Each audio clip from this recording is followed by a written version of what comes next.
السلام علیکم ورحمۃ اللہ وبرکاتہ۔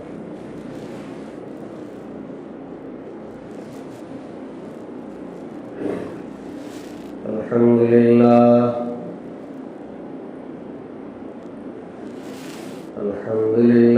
نحمده ونستعینه ونستغفره ونؤمن به ونتوکل علیہ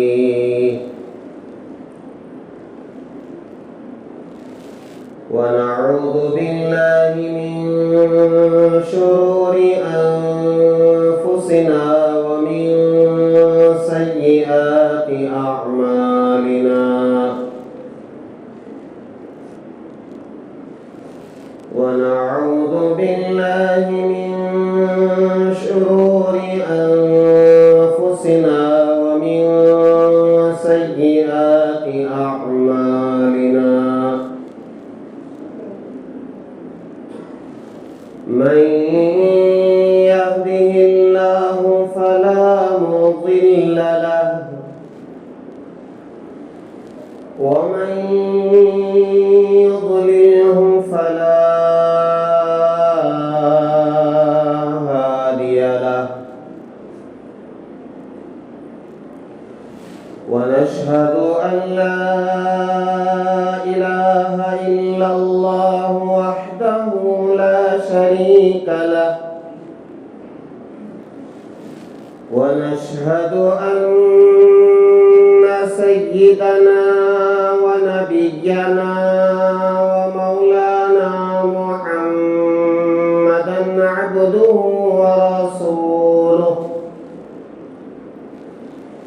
الذي أرسل بالحق بشيرا ونذيرا وداعيا إلى الله بإذنه وسراجا منيرا أما بعد فقد قال الله تبارك وتعالى في القرآن المجيد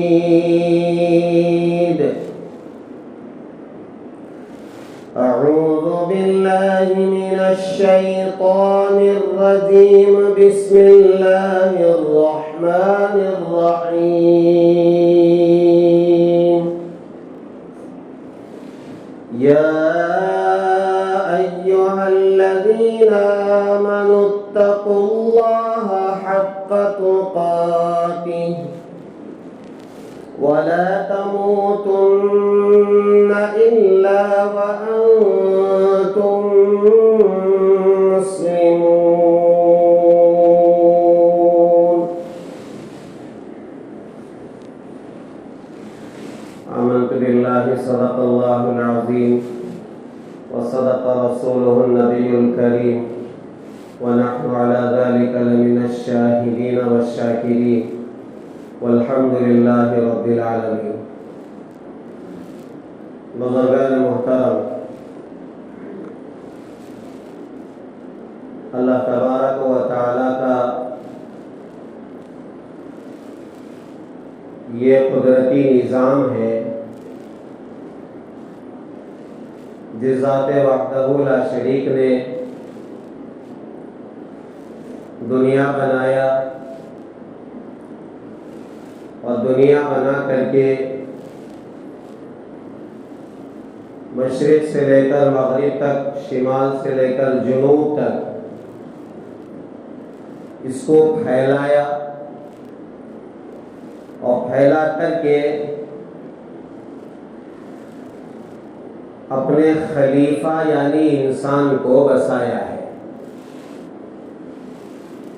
انسان اللہ تعالیٰ کا خلیفہ ہے اور یہی خلافت رحمت دو عالم صلی اللہ علیہ وسلم کے بعد چلی ہے۔ سب سے پہلے اسلامی نظام قائم فرمایا رحمت دو عالم صلی اللہ علیہ وسلم نے، جب آپ مکہ المکرمہ سے ہجرت کر کے مدینہ المنورہ پہنچے ہیں تو وہاں آپ نے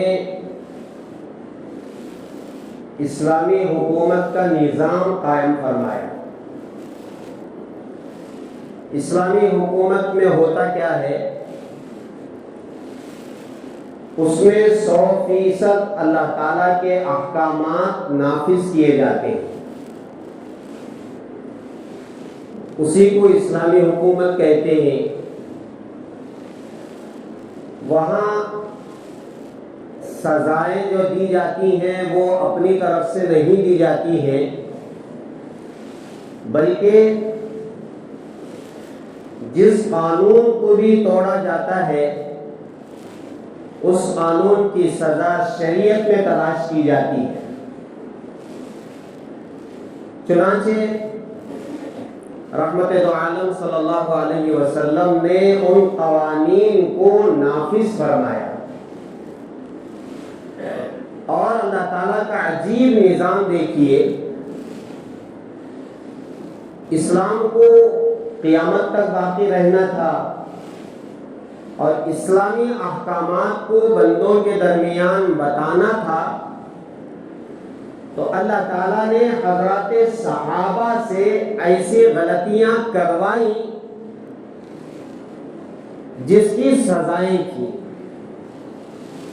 زنا کی سزا ہے، چوری کی سزا ہے، شراب پینے پر سزا ہے۔ ایسی جو سزائیں قرآن پاک میں بیان کی گئی ہیں، ان سزاؤں کو رحمت دو عالم صلی اللہ علیہ وسلم نے نافذ فرمایا۔ آپ کو معلوم ہوگا کہ یہ صحابیہ رحمت دو عالم صلی اللہ علیہ وسلم کی خدمت میں آتی ہیں اور آگے یہ عرض کرتی ہے کہ اللہ کے حبیب، میرے سے زنا سرزد ہو گیا ہے۔ صحابہ کے اندر وہ جو آخرت کی فکر تھی کہ دنیا میں کوئی آدمی گناہ کرتا ہے تو اس کی سزا اللہ تعالیٰ آخرت میں دیں گے اور اس کے لیے اللہ نے جہنم بنا کے رکھی ہے، اس کا جو خوف صحابہ کے دل میں بیٹھا ہوا تھا، اس کی معافی تلافی کے لیے صحابہ اللہ کے رسول علیہ السلام کی خدمت میں آ کر اپنا گناہ بیان کر دیتے تھے۔ رحمت دو عالم صلی اللہ علیہ وسلم نے ان صحابیہ سے جب سنا کہ مجھ سے زنا سرزد ہو گیا ہے اور میں اپنے پیٹ میں وہ زنا سے بنا ہوا بچہ رکھ کر کے آپ کی خدمت میں آئی ہوں، مجھے آپ توبہ کرائیے، رحمت دو عالم صلی اللہ علیہ وسلم اپنا رخ بدل لیتے ہیں۔ وہ صحابیہ دوسرے رخ میں آ کر کہتی ہے کہ اللہ کے رسول علیہ السلام، مجھے آپ پاک کریں، طہرنی یا رسول اللہ، اے اللہ کے رسول مجھے پاک کریں، میں گندی ہو چکی ہوں، مجھ سے زنا سرزد ہو چکا ہے اور میرے پیٹ میں وہ زنا سے بنا ہوا بچہ موجود ہے۔ رحمت دو عالم صلی اللہ علیہ وسلم اپنا رخ تیسری طرف کر لیتے ہیں، پھر وہ صحابیہ تیسری طرف آتی ہیں اور کہتی ہیں طہرنی یا رسول اللہ، اے اللہ کے رسول مجھے پاک کیجئے، میں گندی ہو چکی ہوں۔ رحمت دو عالم صلی اللہ علیہ وسلم اپنا رخ چوتھی طرف پھیر لیتے ہیں۔ وہ صحابیہ چوتھی طرف آ کر کے کہتی ہیں اے اللہ کے رسول مجھے پاک کیجئے۔ یہ ہے اندر کا خوف جو اس بات پر ابھار رہا تھا کہ کسی طرح جو سزا ہے وہ دنیا میں مل جائے، اس لیے کہ آخرت کی سزا اور آخرت کی جو پکڑ ہے وہ بہت سخت ہے۔ اللہ کے رسول علیہ السلام نے اس عورت سے فرمایا کہ دیکھو تم زنا کر چکی ہو اب زنا کی جو سزا شریعت میں ہے وہ اگر وہ شادی شدہ نہیں ہے تو اسے 100 کوڑے لگائے جائیں گے، اور اگر وہ شادی شدہ ہے چاہے مرد ہو یا عورت ہو تو پھر اسے سنسار کرنا ہے۔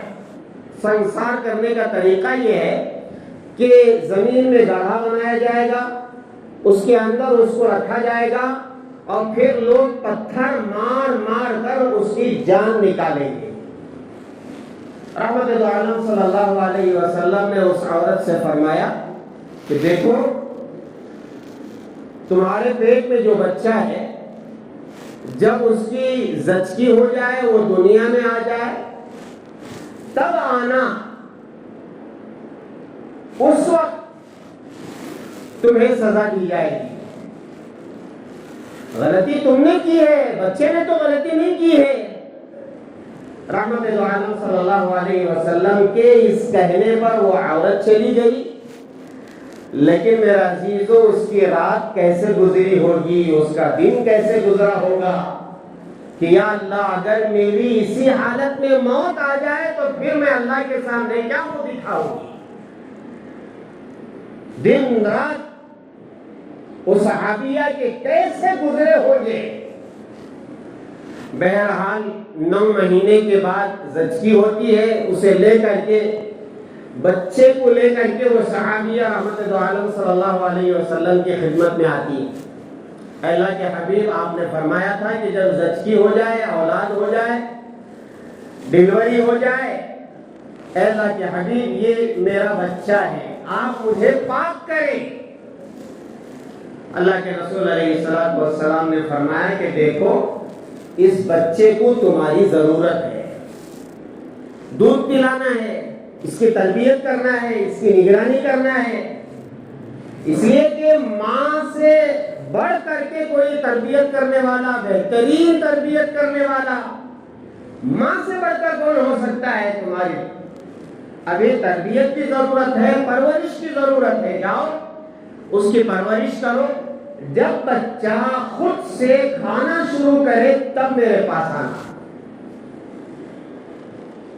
اب اندازہ لگائیں کہ اس صحابیہ کے اوپر کتنا بڑا پہاڑ ٹوٹ کے پڑا ہوگا کہ اور کتنے دن مجھے صبر کرنا ہے، اور اگر خدا نہ خواستہ اس درمیان میں میری موت ہو گئی تو میں اللہ کو کیا منہ دکھاؤں گی۔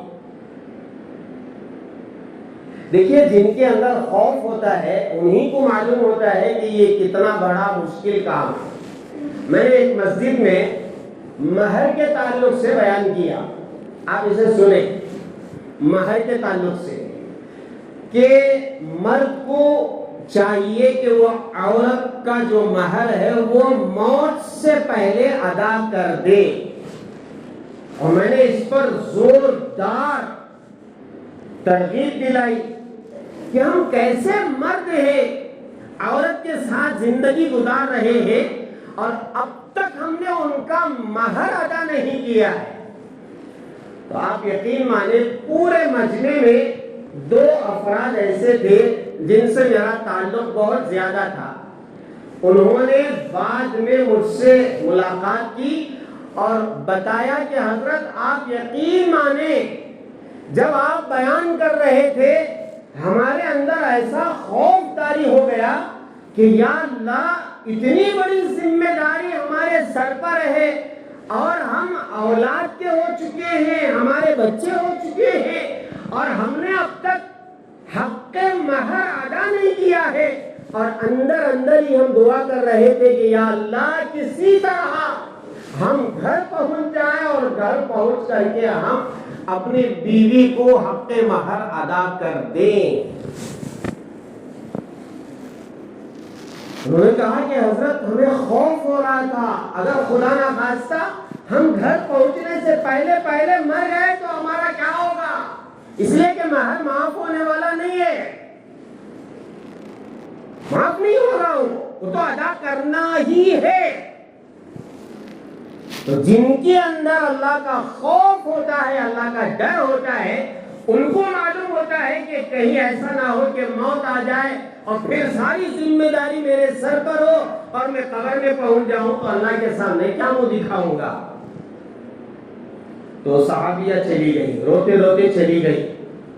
اور جب بچہ بڑا ہوا اور چلنے لگا اور خود کھانے لگا تو صحابیہ، حدیث میں ہے کہ روٹی کا ٹکڑا ان کے منہ میں اور ہاتھ میں دے کر کے اللہ کے رسول علیہ السلام کی خدمت میں حاضر ہوئی کہ اللہ کے حبیب یہ دیکھیے میرا لڑکا خود سے کھانے کے قابل ہو گیا ہے، آپ مجھے پاک کریں. رحمت دو عالم صلی اللہ علیہ وسلم اس عورت کو، اس صحابیہ کو رجم کر کے ختم کرنے کا حکم دیتے. جب پتھر مار کر اس صحابیہ کو سزا دی جا رہی تھی، اسلامی حکومت کی سزا، تو اس وقت ایک خون کا خطرہ فوارہ جو نکلا ہے ایک صحابی کے بدن پر آ کر کے پڑ گیا. پتھر مار کر کے ختم کر رہے ہیں تو خون نکلتا ہے، تو خون کے چھینٹے آ کر کے جسم پر لگے تو ان صحابی نے ذرا ناگواری کا اظہار کیا، ارے یہ تو زانیہ تھی، اس کا خون آ کر کے لگ گیا. اللہ کے رسول علیہ السلام نے جب دیکھا کہ یہ صحابی اس خون کے لگنے پر ناگواری کا اظہار کر رہے ہیں تو اللہ کے رسول علیہ السلام نے فرمایا، لوگوں اس عورت نے جو توبہ کی ہے اگر اس کی توبہ سارے مدینے پر تقسیم کر دی جائے تو سارے مدینے والوں کی مغفرت ہو جائے. ہاں، اسلامی جو سزائیں ہیں بہت سخت ہیں، بہت سخت ہیں. جو آدمی بغیر شادی شدہ کمارا زنا کرتا ہے تو اسے 100 کوڑے لگانا ہے، 100 کوڑے. حضرت عمر رضی اللہ تعالیٰ عنہ کے صاحبزادے نے زنا کی، حکم دیا گیا کہ کوڑے لگائے جائیں.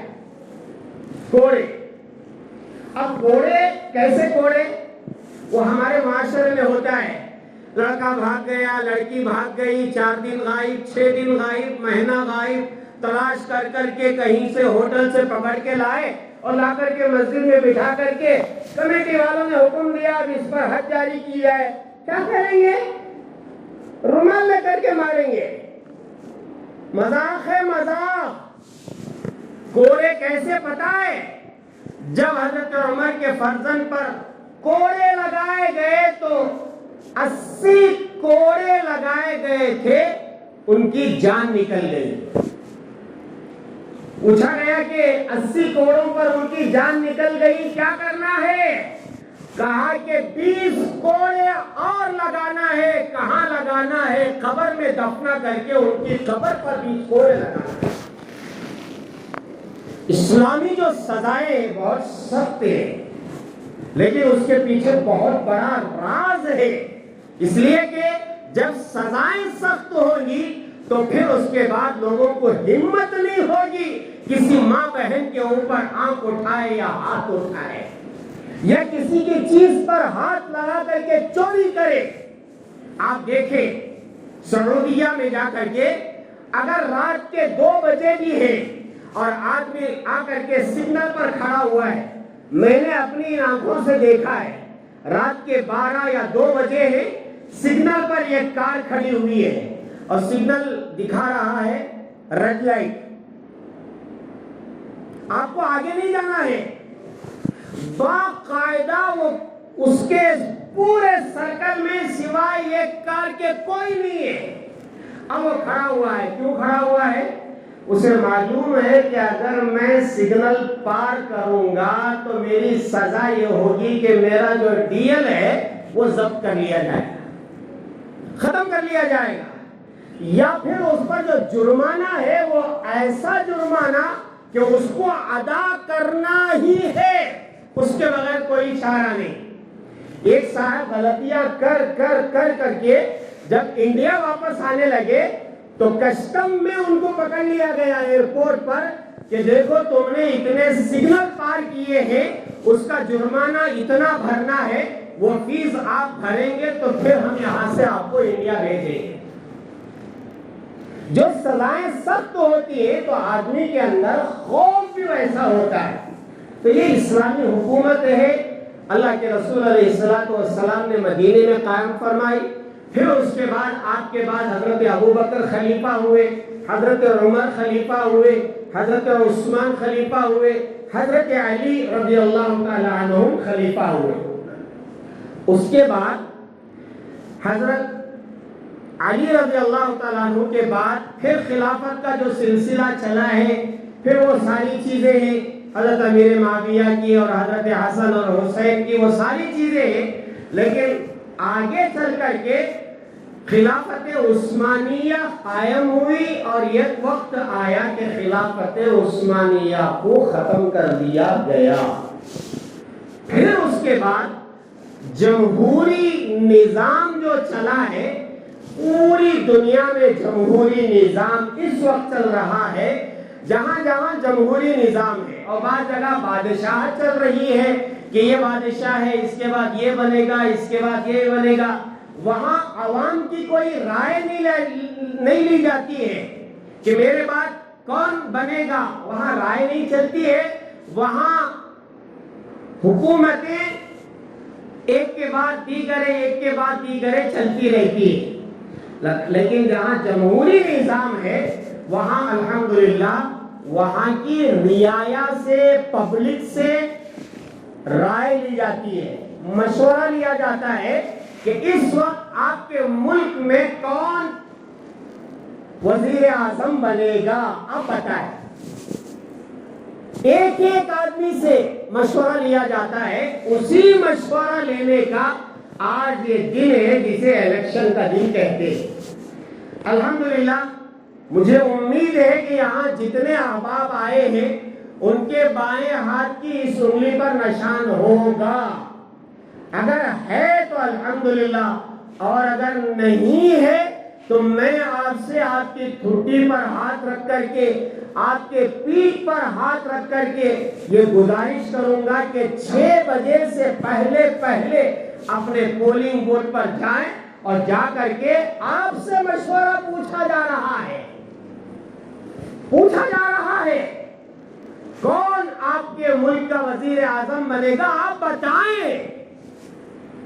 علماء نے فرمایا کہ جب مشورہ آپ سے لیا جا رہا ہے تو آپ کو مشورہ دینا ہے اور صحیح مشورہ دینا ہے۔